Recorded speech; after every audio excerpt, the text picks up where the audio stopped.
Hey guys, welcome back to market scrutiny. तो इस video में बात करने वाले हैं हम फार्मा सेक्टर के एक शेयर की। शेयर का नाम है डॉक्टर रेड्डीज लैब। Q2 के एनालिसिस की बात करने वाले हैं, क्या करना चाहिए शेयर होल्डर्स को और कैसे रहे हैं रिजल्ट, इस पर बात करने वाले हैं। चलिए वीडियो को जल्दी से शुरू करते हैं। तो 76 रुपये की क्लोजिंग दी है इस शेयर ने आज हमें। अगर हम देखें तो बीच मार्केट में एक हमें गिरता हुआ नजर आया था 1240 रुपये के आसपास। उसके बाद थोड़ा सा सेकंड हाफ में हमें सारे शेयर्स में एक्शन देखने को मिला था। निफ्टी और बैंक निफ्टी में भी अच्छा एक्शन देखने को मिला था, जिसके बाद थोड़ी सी रिकवरी करते हुए 1276 रुपये के आसपास ये बंद होता हुआ दिखाई दिया। 52 वीक की हाई की बात करूँ तो 1421 रुपये 52 वीक का हाई और 1056 रुपये 52 वीक का लो है। Q2 के नंबर्स यहाँ पर कंपनी ने पेश किए हैं। यहाँ पे EPS मिस हुआ है, थोड़ी सी चीज़ें ध्यान देने वाली हैं। EPS मिस हुआ है, लगभग 10% से यहाँ पे EPS मिस करती हुई कंपनी नज़र आई है। उससे पहले कि अगर हम 3 क्वार्टर देखें तो हर बार इसने जो मार्केट एक्सपेक्टेशंस थी वहाँ पे बीट किया था EPS को, लेकिन इस क्वार्टर में यहाँ पर EPS मिस होता हुआ नजर आया। तो क्या रहे हैं नंबर, चलिए आपको सीधे वहाँ लेके चलता हूँ। देखिए गाइस, अगर रिजल्ट के फ्रंट पे अगर हम देखें रेवेन्यू सेल्स के टर्म्स पे, तो सेल्स यहाँ पर कंपनी ने पिछले क्वार्टर में की थी 7,696 करोड़ रुपए की और इस क्वार्टर में वो बढ़कर हो गई 8,038 करोड़। तो यहाँ पर कोई भी दिक्कत नहीं है सेल्स के लिहाजे से, यहाँ पर हमें कोई भी दिक्कत देखने को मिल रही नहीं है। सेल्स लगातार बढ़ती हुई कंपनी की नज़र आ रही है।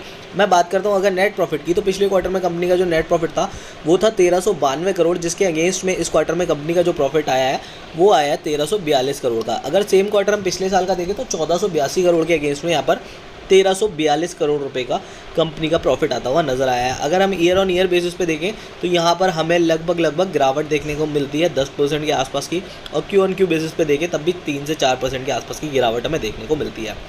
अगर ट्रेलिंग 12 मंथ देखूँ तो 30,000 करोड़ से ज़्यादा का यहाँ पर कंपनी ने सेल्स किया है और नेट प्रॉफिट है 5,425 करोड़ रुपये के आसपास का। अगर मैं रिजर्व की बात करूं तो 30,666 करोड़ रुपए का रिजर्व है, लेकिन बोरोइंग भी यहाँ पर काफ़ी बढ़ती हुई नजर आई है और 4,885 करोड़ रुपए के आसपास की हमें यहाँ पर बोरोइंग देखने को मिलती है। अगर मैं बात करूं यहाँ पर डेप्टर्स डे की, तो डेप्टर्स डे 105 के आसपास कंपनी के देखने को मिलते हैं। शेयर होल्डिंग के पैटर्न की बात करें तो लगभग 26-27% के आसपास की होल्डिंग प्रमोटर्स के पास है। लगभग 27.5% के आसपास की होल्डिंग यहाँ पर हमें फॉरेन इन्वेस्टर्स के पास देखने को मिलती है। 21-22% के आसपास की यहाँ पर होल्डिंग है डोमेस्टिक इन्वेस्टर्स के पास और लगभग 20% के आसपास की होल्डिंग यहाँ पर हमें पब्लिक की देखने को मिलती है, 24-25% के आसपास की। अब यहाँ पे जो मैंने आपको स्टार्टिंग में वीडियो में बताया था कि यहाँ पर 10% के आसपास EPS मिस होता हुआ दिखाई दिया है, तो मार्केट की एक्सपेक्टेशंस क्या थी डॉक्टर रेड्डी से। तो एबिटा है 20.8 बिलियन का 19.85 बिलियन के अगेंस्ट में।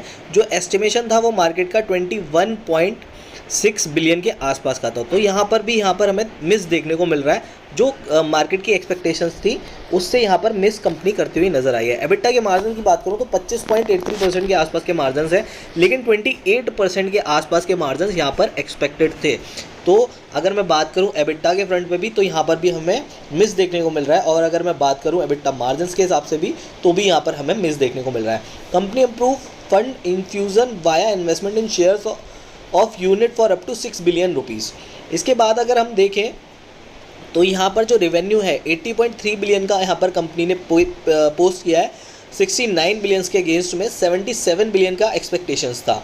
तो भाई 77 बिलियन से अच्छा रेवेन्यू कंपनी ने पोस्ट किया, लेकिन मार्जिन्स में कमी होने की वजह से जो यहाँ पर नेट प्रॉफिट का एस्टिमेशन था वहाँ से कंपनी कम करती हुई नजर आई है। नेट प्रॉफिट कंपनी ने किया है 12.6 billion rupees versus 14.8 billion year on year, और जो एस्टिमेशन था वो 14.7 बिलियन के आसपास का ही था।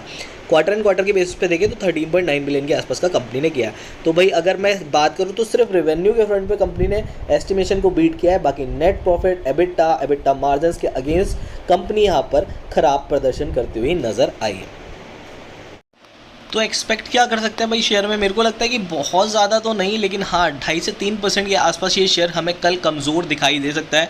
मार्केट ऑलरेडी कमज़ोर है, अमेरिका से कैसे रिजल्ट्स आते हैं वो भी एक बहुत इंपॉर्टेंट फैक्टर होने वाला है। उसके बाद परसों यहाँ पर फेड की मीटिंग है और 0.25 बेसिस पॉइंट का रेट कट वहाँ एक्सपेक्टेड है, तो हो सकता है दोबारा से रिकवर कर जाए, लेकिन कल मेरे को लगता है कि 2.5-3% के आसपास की गिरावट इस शेयर में देखने को मिल सकती है। तो ये था मेरा एनालिसिस। वीडियो पसंद आया तो यार वीडियो को लाइक जरूर कीजिएगा। चैनल के साथ अभी तक नहीं जुड़े हैं तो प्लीज़ चैनल को सब्सक्राइब करो, hit the bell icon and like button for sure, and follow us on our Telegram and Instagram portal as well. Thank you so much guys.